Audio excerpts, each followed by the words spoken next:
So I'll just start this off that I'm Todd Capiteo here at Tabor Community Services / LHOP now.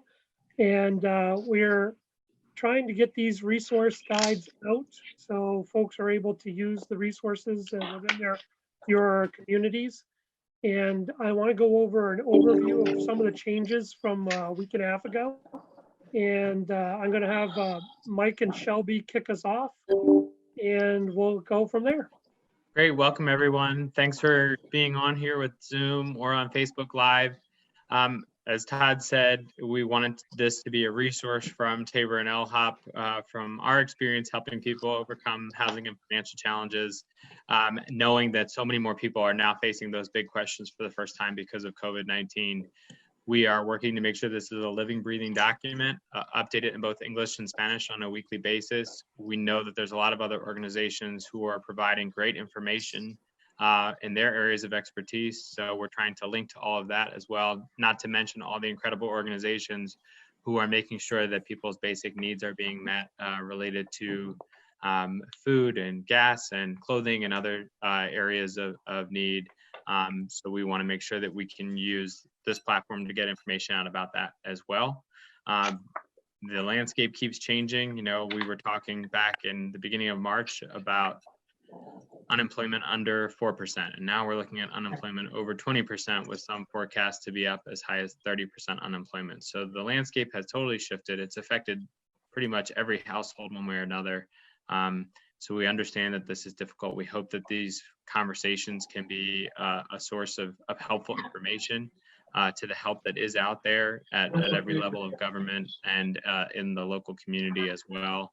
And we also know that from our last conversation, we got a lot of great questions that we didn't necessarily have answers for right away, but we were able to follow up on those. So we're going to keep doing that and hope that based on our conversation today, we'll make sure this guide is continuing to meet the needs of our community. Shelby?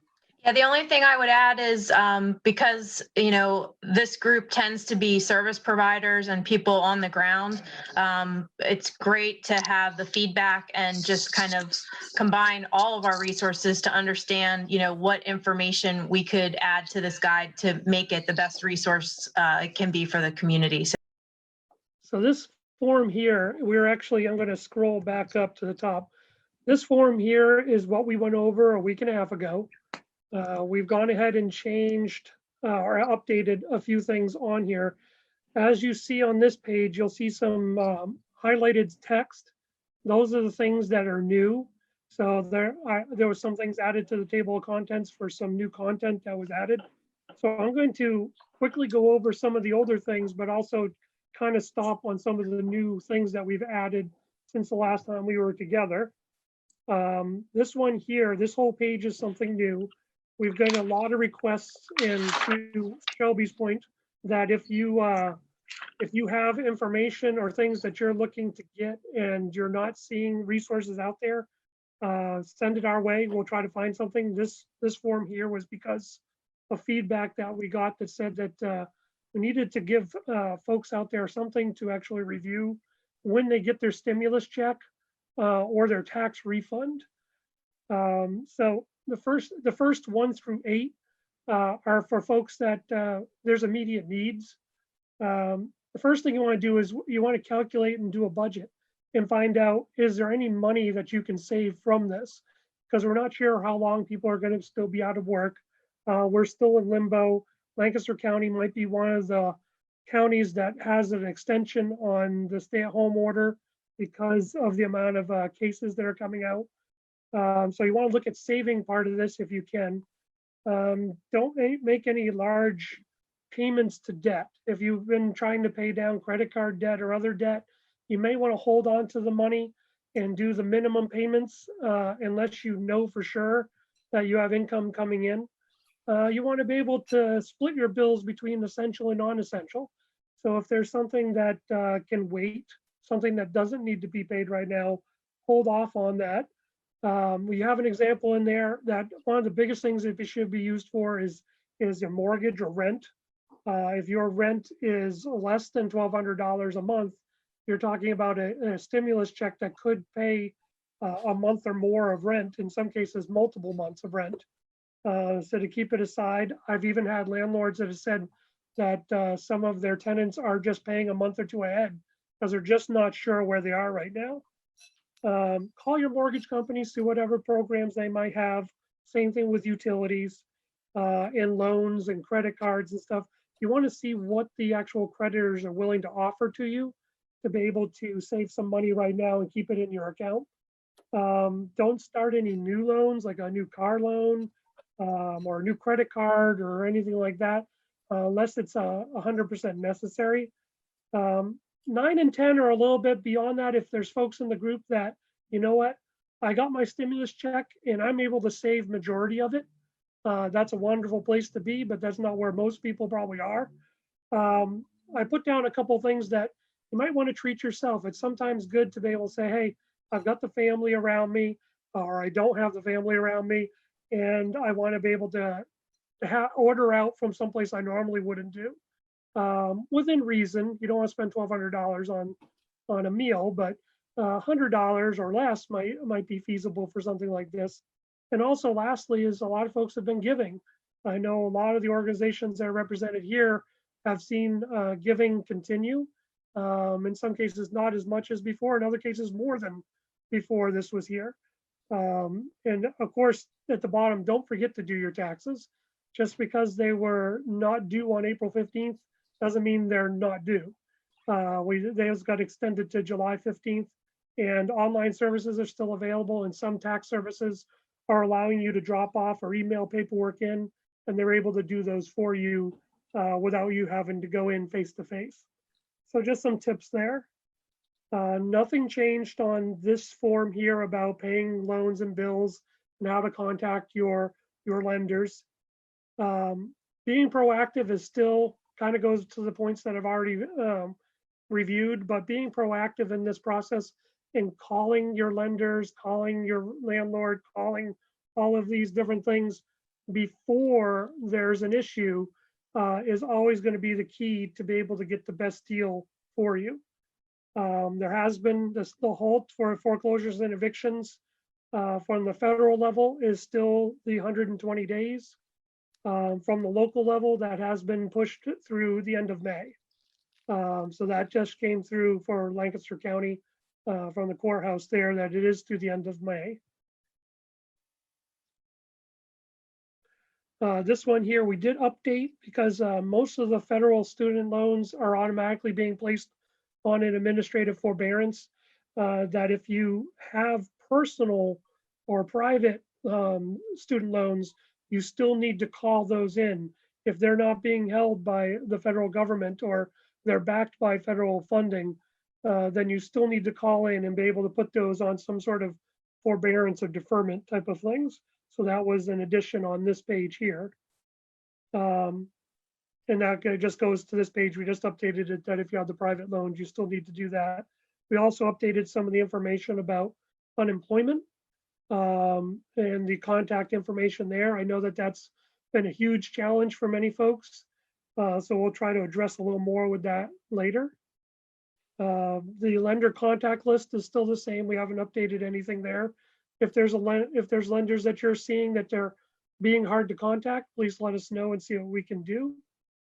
The utilities and food needs are the same, except we did list at the bottom, contact your social service provider, the list that's in this document, or call 211 to find those local food pantries for you. And we did add on this because, again, feedback, the behavioral health and development services as one of the service providers here in the Lancaster area and their contact information. And then we have the services for here in York listed as well. This one we didn't actually update. I know those are highlighted, but those are just for samples that I know our counterparts here at LHOP were able to put this proactive communication piece in and some samples to landlords. This has been very helpful. We've had landlords and tenants that find this information very helpful to be able to communicate from both ends. Even if communication wasn't as good before this, I want to create that open communication during this pandemic. Some other resources here for landlords as well. We want tenants to be proactive, but we also want landlords to be proactive in reaching out to them in various different ways. And then this is one of the letters that landlords can use to actually contact their tenants and give them resources at the same time. Very helpful in that way. This one here, with the mental health conditions and supporting individuals, we did add in the York County Crisis Intervention Team at the bottom and the Mental Health America of Lancaster. So we've been getting feedback about a lot of, and you see it in the news about lots of different mental health things with people being isolated and multiple people being in the household that normally aren't there. But here's a resource for folks that have any needs there. These haven't changed. They're just staying occupied, staying connected. Some of the things you can do as we work remotely for many folks. And then this last page here is how to support LHOP and Tabor, as well as some of the other things that are going on throughout the community with Lancaster Cares, and also the York County COVID-19 Response Fund. So I will hand it back to Shelby or Mike to be able to kind of any closing thoughts with this before we would go to questions.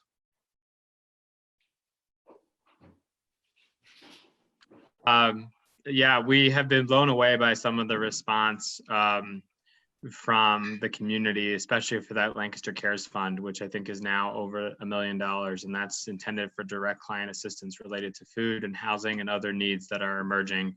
And they're getting that money out quickly. There's been contributions to the Central PA Food Bank for their network of partners for Link of My Home Homelessness Coalition, and just this week, United Way announced grants to 23 other organizations. And that fund is a rolling fund, so people can keep applying.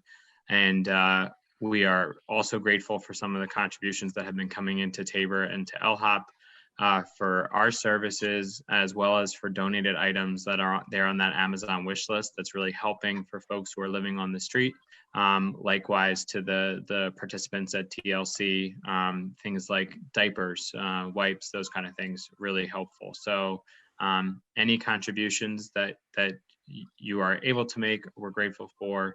And also, as always, if you just help us get the word out about this guide to anybody who might need it, we really appreciate that kind of help as well. Shelby, anything you wanted to add? Nope, you covered it, Mike. Thanks. We did, after the last meeting, we had some feedback about unemployment. We don't have unemployment on the line, but we have the next best thing, I think, and Anna Ramos. And she's from CareerLink, and she can go over an overview. I don't, like I said, we can't talk about specific things about individuals' issues they might be having. So I'm going to hand it over to Anna and just give us a brief overview before we go over to some questions. Great, thank you so much. Can everybody hear me? Perfect. So yes, I appreciate, and I saw on some of your documents, the job seeker hotline.